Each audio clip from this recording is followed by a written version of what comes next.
Cool. Yeah, thank you. All right, folks, thank you for joining us. Up next, we have Jay Giroux. He's going to be talking about some Damon motorcycles for y'all. So give me your undivided attention. Thank you. Thank you. Perfect. Thank you all for joining today. My name is Jay Giroux. I'm the founder and CEO at Damon Motorcycles. And for the last handful of years, Damon has been hard at work defining and designing the future of the largest form of mobility in the world, which ironically is motorcycling. I say ironically perhaps because many of you don't ride motorbikes, but for most of the world, that's actually not the norm. The norm is most people worldwide use a motorcycle to get from A to B. And as you may imagine, we're in a big transition in the auto industry. We've seen massive disruption because of Tesla on the four-wheel side. We haven't seen anything like that on the two-wheel side. My story begins in 2003 when, for a long story, I decided I wanted to spend the rest of my life helping to get the world off oil. It took me about 5 years to figure out how I could do that. By 2008, I founded Rev Technologies. We made all-electric SUVs and pickup trucks. We distributed them to U.S. municipalities, utility companies, and the military. It was a very successful technology that we deployed all over North America. By 2012, I founded my second company called Mogio, which grew to become one of the largest connected car platforms for consumers in the world, with several million subscribers in 9 countries worldwide. I ran that as CEO until 2016, when I went off to Jakarta, Indonesia, a land where 19 out of 20 people ride a motorcycle between the ages of 10 and 90. And it's pretty eye-opening, I gotta say. And I discovered a tremendous gap in the auto industry where, here I can buy a Honda, and that Honda has collision warning technology and airbags and all this great stuff to keep me safe. Well, Honda sells 1 in 4 motorcycles in the world, and not a single one of them is safe. Same company makes safety technology for cars. Why aren't they making safer vehicles for the rest of the world? And so that really led me to thinking about how to reinvent motorcycling to make it cleaner, safer, and capable of getting better over time. Before I continue, I'd like you all to read this disclaimer. No, just kidding. Good, I'm glad you're all fast readers, so we'll carry on. So motorcycling is a worldwide problem, and it's a massive opportunity. In the world, motorcycling is the largest form of mobility at 1.5 billion people riding a motorcycle every day. It's the largest by number of people. It's the largest by number of miles ridden daily. It's also, probably no surprise to all of you, the most dangerous way to get around. So it's the most common and it's the most dangerous, and that's a problem. Motorcyclists are 29 times more likely to incur a serious injury. And then thirdly, and this is really probably the most unknown, is it's the second dirtiest form of transportation in the world, just behind heavy-duty trucks. At 16 times the carbon emissions of cars, and 2nd time greater than all of the other heavy-duty trucks. So it's dirty, unsafe, and it's the most common form of mobility worldwide. Sounds like a market that's prime for disruption, but maybe there's a leader in there. Well, there isn't. Motorcycling falls behind the auto industry in technology adoption by a solid 20 years. And there's a bunch of reasons for that we're not going to have time to get into today. So the question really became, how do we make motorcycling safer, smarter, and cleaner? What's the product strategy to get us there? Well, there's lots of little electric scooter companies. You've heard of them all. There's literally hundreds, if not thousands. Companies coming from the bottom up, making the easiest to make electric two-wheelers they can that don't eat into their market share, right? The profits are at the top in the high-performance vehicles. There's really no profit in the bottom. So if you hear about electric scooters from Honda or BMW, they're diluting themselves at the very bottom of the market where their profits are the thinnest. They don't want to attack their high-performance, high-margin products at the top like this. But more importantly than that, we can look back a little ways to see what the auto industry did wrong and what the auto industry did right. So in 2008, when I founded Rev Technologies, there were over 200 electric car companies. Of all of them, one survived. I think you all know which one that is. Obviously, they now make the best-selling cars in the world to the highest volumes. And the one thing they did right better than any other electric car company is Tesla made a car that's better than anything you have in your driveway. It doesn't matter if you own a Toyota Corolla or a Ferrari, it's better than both. Now, why is that important? Because every single one of you have no interest in trading down just to go electric. Maybe we want to save the planet. Maybe we don't. Maybe we want to save money on fuel. But the sure thing we want to do is we want to trade up in life. Better car, bigger house, whatever it is. And if you can't trade up, no one's going electric. So Tesla made a car worthy of trading up, whether you own a Corolla, Mercedes, or Ferrari. And the rest is history, as we know. So first and foremost, Damon has made the highest performance, longest range, fastest, safest motorcycle in the world. And then secondly, we developed a net new riding experience that's just flat out better. So we have 200 horsepower, 200 miles per hour, 200 miles of range, which is twice as far as a gas superbike. And then on top of that, we have the world's first and only 360-degree collision warning system, the only collision warning system in the auto industry that can protect you from a threat.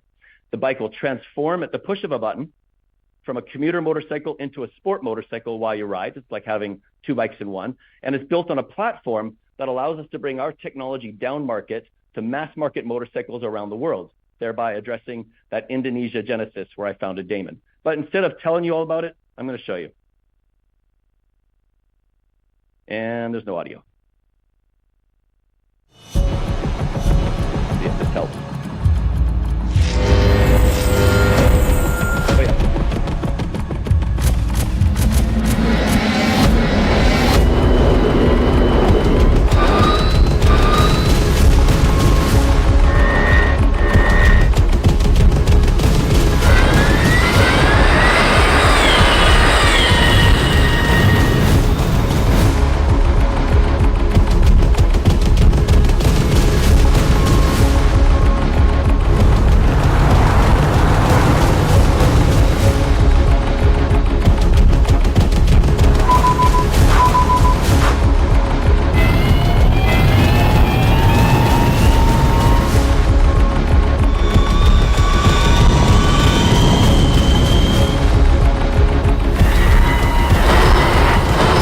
Our mission is to unleash the full potential of motorcycling for the world.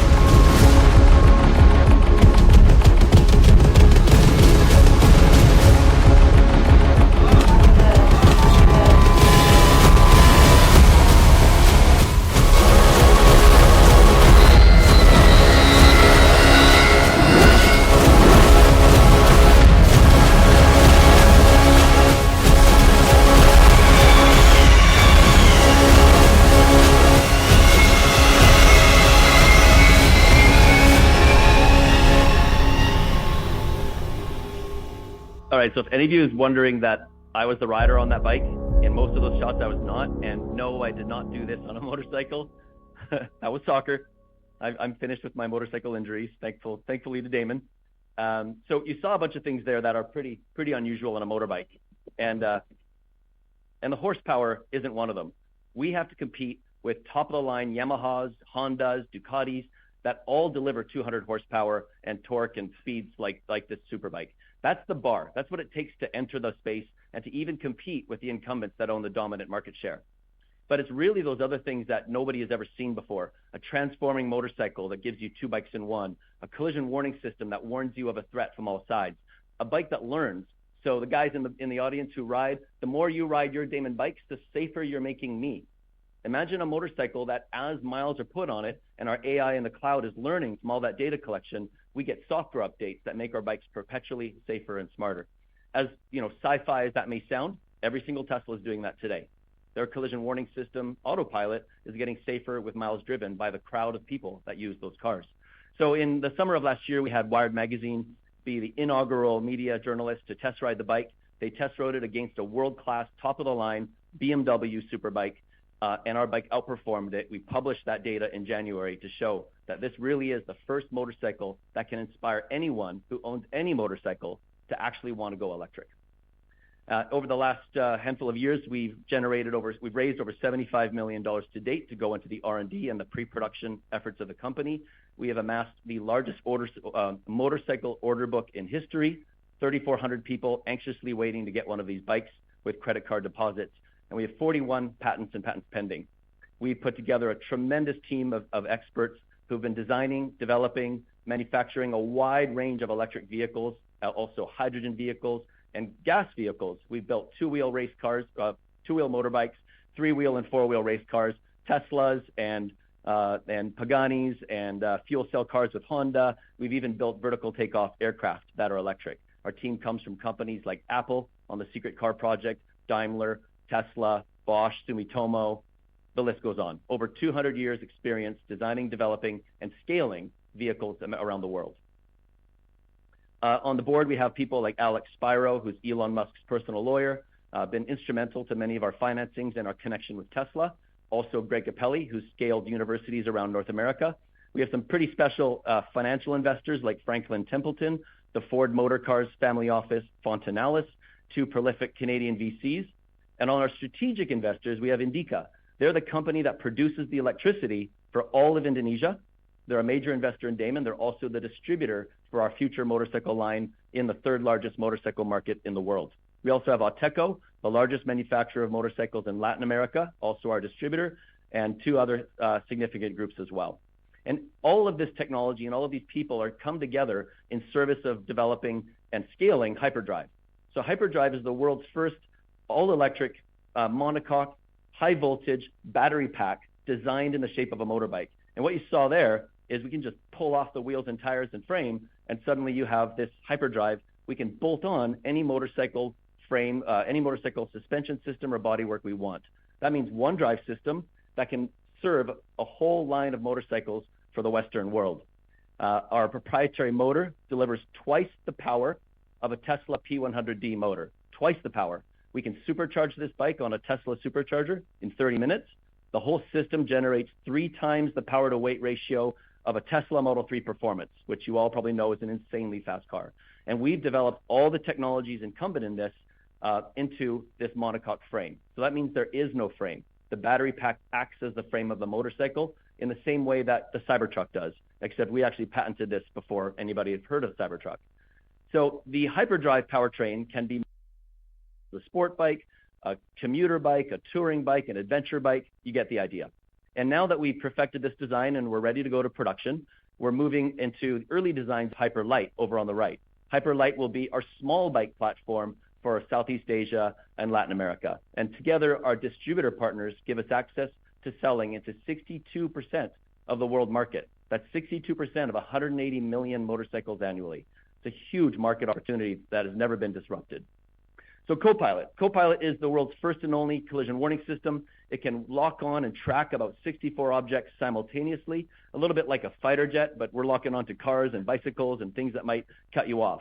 And we warn the rider of a threat a couple of different novel ways. The first is for forward collision, we vibrate the handlebars. Now, in a motorcycle, you have a helmet. As you lane change check, you're shoulder checking, you can't see anything beside you, or you have to take your eyes off the road ahead. So we deliver a haptic vibration in the handlebars to warn you of a threat. And it's really effective. We've had 50 local riders in Vancouver, plus dozens of people from world-class motorcycle companies test it. We've had the LAPD test it in LA traffic for 3 hours, and it works. We deliver blind spot detection on the side, as well as there's also a forward collision warning there, blind spot detection on the side. We own the patent on forward collision warning with haptics. We own the patent on blind spot detection on a motorcycle, and we can even show you everything behind you while you ride. The world's first rear view mirror for a motorbike on a 7-inch display. If this seems obvious, I don't know, maybe it is, but the industry doesn't do it. It doesn't exist. So we have the patents on all of these technologies that radically improve your awareness and your ability to ride safely. Shift allows the motorcycle to transform from a sport bike position into a commuter bike position. Motorcycles are really good at one thing, and they're terrible for everything else. So if you have a sport bike, you're great on the highway. It's really difficult to ride in the city. If you have a commuter bike, great in the city, terrible on the highway. We fixed that. So we allow this motorcycle to alter the riding position electronically. You press a button while you ride, and you can shift your body position and have 2 bikes in one. Truly a game changer. And these are the kinds of features that have driven this company into the upper right quadrant of this matrix. So we're looking at sort of low-end to premium vehicles on the left and low-tech to high-tech vehicles across the bottom. Damon is like Tesla. We've carved out a new segment in the right there of both premium, high-tech. And this is the disruption that Tesla did so effectively with all of the technologies you now know as familiar in a Tesla car. And as you know, if you have a non-Tesla electric vehicle like a Hyundai or a Ford, you see them copying their door handles and their, all their technology. So truly a leader in disruption. Now we're going to introduce all of our products first on the left in the Hypersport class, in the Super Sport class, 176,000 bikes sold annually. Then moving into the commuter segment in the middle, which is the largest motorcycle segment, and then over into the adventure segment in the right, which is the fastest growing. Now, if you're thinking this is really capital intensive like Lucid or Tesla, it's not. We're selling vehicles at the volumes of a car, at the price points of a car. Our average price is $30,000, but with the cost of assembly being 1/50th that of a car company. We don't have to crash test. We don't assemble with, a 1/4 mile of robots. We don't need 1 million square feet. We don't need stamping tools. These bikes are assembled by hand in 8 hours. All of our electronics come from world-class suppliers, valued between $1 and $63 billion, and we assemble those finished electronics by hand in just 8 hours. So we're relying on companies like NXP, Brembo, Öhlins, Continental, Fukuda, all world-class manufacturers, Quantia, and they produce our proprietary electronics. We bolt them together. Our order book generated primarily in the United States. So 73% of our orders out of the USA, majority in California, Florida, Texas. Over the next couple of years, our first 1,000 or 2 bikes are going to be going into those states only. So we're not trying to cover all of the continental USA. We can concentrate our deliveries and our service just in those 3 states. Over on the right, we also have 3 signed business agreements, and we've announced 2 of them. So I'll be careful announcing the 3rd here. The first is Auteco. Auteco is our Latin America distributor of our hyper light vehicles. They'll be delivering those in the next couple of years. And they're also the licensee for our collision warning system. So now not only are we making our own motorbikes, but we're also making others' motorbikes safer, licensing our co-pilot. With Alva and Indica Energy in Indonesia, same thing. They'll be distributing our small bike program throughout Indonesia, as well as making their own motorcycle lineup safer with co-pilot. And then the 3rd one, you'll have to wait for the press release before I talk about that. Now, what I find most interesting about everything with Damon is people. Who's buying these bikes and why? How disruptive is this really? Well, if you look at the industry demographic, the average American motorcyclist is 56. Last year, they were 55. Next year, they're going to be 57. You get the idea. We don't have enough young people coming into motorcycling. They make about $62,000. But over on the left, in gold there, our average customer ordering a Damon bike is 37 and makes over 100K. They're 20 years younger, and some of them are under the age of 25. If we look in the first donut on the left, 39% of people ordering a Damon bike own 2 or more bikes. That's a pretty serious motorcyclist. But 24% of them in the bottom there, 24% of people ordering a Damon bike don't own a motorcycle at all. And some of them don't even have a license. So what's going on there? Well, if you look on the top right, 47% of people who want one of these bikes want the superiority of EV performance. They want our innovation. They want our safety. And those are the real things that are attracting a new generation into motorcycling. But the other part is on this bike, you don't have to change gears. And if you know any young people under the age of 40, they're not even taught how to change gears in cars. So imagine the intimidation of a powerful 2-wheel thing where you have to use your hands and your feet. People aren't coming into motorcycling for these reasons. So we've made it easier, safer, but also really familiar. So in this pie on the bottom right, you can't see it, but 9 out of the top 10 brands that our customers own today are Yamaha, Honda, Ducati, Kawasaki. They don't own our competitors' electric motorcycles. They own our competitors' gas motorcycles, top-of-the-line bikes valued between $20,000 and $40,000. So we're clearly the first motorcycle company that has real potential to disrupt the entire industry and move it forward the way Tesla did and take real market share. So we're going to be building our bikes firstly in California. We have this plant just north of San Francisco for the last 2 years, and we expect to be listed on the NASDAQ over the next, inside of this quarter, I should say. So that's pretty soon under the ticker DMN. So keep your eye out for that. We'd love to have you on board and be a part of the company. Now, last, I did say that we are not in competition with the electric motorcycle companies. We're in competition with the real players, the Hondas, the Ducatis, and the Yamahas of the world. But if you want to know who we will be compared to when we become a public company, it's companies like Livewire. So some of you may know Livewire. This little electric bike down in the middle at the bottom, that guy right there, started off as a Harley product. It was an electric Harley Davidson until late 2021 when Harley spun it out as its own company. Now, they're not selling very well. They're really slow, really low performance. They're very heavy. You don't get a lot of value for your money, and they're like $25,000. But they sold about 600 units, and now they're trading on the NYSE between $1.3 and $2.3 billion on just $9 million in revenue. There's nobody to compare them to. So we look forward to being a public company and having this great comparable of a really groundbreaking product like Damon and being compared to them as we get into the markets to show really what's possible for the future of the largest form of mobility in the world. So that's it. I guess I got another 10 minutes or so. Love to hear any questions, thoughts, comments, ideas as we see ourselves on the NASDAQ inside of this quarter. So how did we generate so many orders without it? Well, we did do a little bit of advertising, very modest levels of advertising. So we generated about 18 million in orders when we first announced the product before we even started engineering. That's kind of weird. The order book doubled to 46 million, and then it doubled again to 88 million. We expect it to double again. Now, 74% of our orders are driven off of Instagram. This is where people are. People aren't in the back of a newspaper ad. They're not watching TV ads on TV so much. Maybe they are, but this is like Tesla. We're shipping direct to consumer, no dealerships. So we capture a much higher profit margin that way, and that allows us to reinvest in engineering. Now, when we have a higher profit margin, we can afford to make the bike cost a little more, which allows for a bigger battery. A bigger battery allows for more range. More range allows for more value. More value allows for a higher competitive price. This is precisely what Tesla did right. They're the only company with an electric car that was triple the range of Ford back in 2010. So that's the key.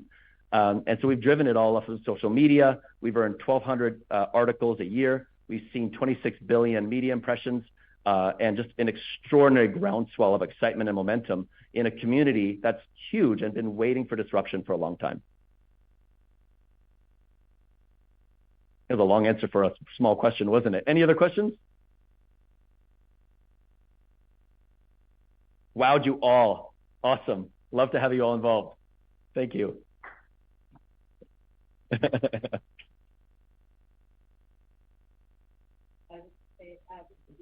Distribution. Yes. So as I mentioned, we will be shipping direct to consumer. That means the bike will be shipped in a crateless crate right to your front door. It can be taken out of that crate, and in about 90 seconds, you can ride it. It'll be shipped with half a battery, ready to go. You don't have to PDI it. You don't have to assemble the motorcycle. It doesn't need oil. It's liquid cooled, and it runs off of the battery, ready to go. Almost a solid state vehicle. If you wanted questions about service or maintenance, electric vehicles need about 90% less service than a gas vehicle. The vast majority of it is software. This bike is internet connected. We built our own cloud so we can software update any software related problems. And on the hardware side, we can change motor or inverter or other electronics right in your driveway. We have a nationwide partner that does EV servicing. They'll roll up a van, even on a rainy day, push the bike into the van, remove the motor, put in a new motor, and you're back on the road. The AI. So can't say much about the AI. So motorcycling is by and large, motorcycle accidents are caused by drivers. No offense. 66% of motorcycle accidents happen in intersections. 3/4 of them are caused by drivers. Only 5% of motorcycle accidents are involved in excessive speed. This is pretty standard in all the reports all over the world. So motorcyclists are just not seen. And when I drive a car, I've almost hit a motorcyclist, because when you're driving a car, you're looking for something like you, about 6 feet wide, 4 wheels on the ground. So it's just all too easy to not see a rider. So our system allows you to depend on yourself to increase that awareness.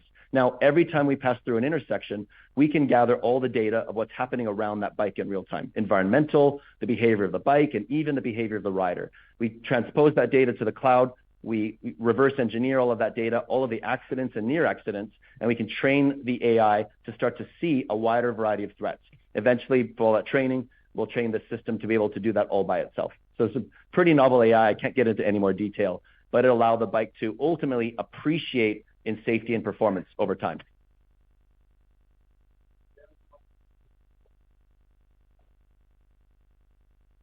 So lane filtering, I wish more states were lane filtering, but we do have that in California. We're allowed to do that.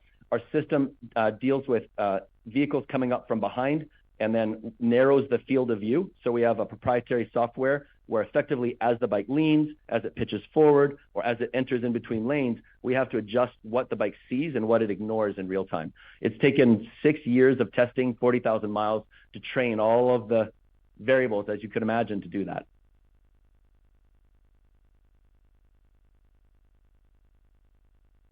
Oh, yes. So back to the safety features.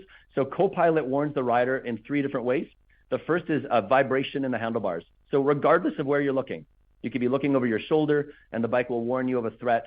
by vibrating the handlebars for forward collision warning only. Blind spot detection is 2 passive LED lights on a wide 7-inch display. It's the largest display in the industry. And then the rear view shows you everything behind you while you ride. Eventually, we'll be able to deliver a haptic warning for a rear collision. 8% of motorcycle accidents occur when you're just sitting at a light, minding your own business, and somebody just hits you from behind, and nobody can see what's happening. So we solve all of that visually and eventually with haptics as well. That's time. Thank you, everyone.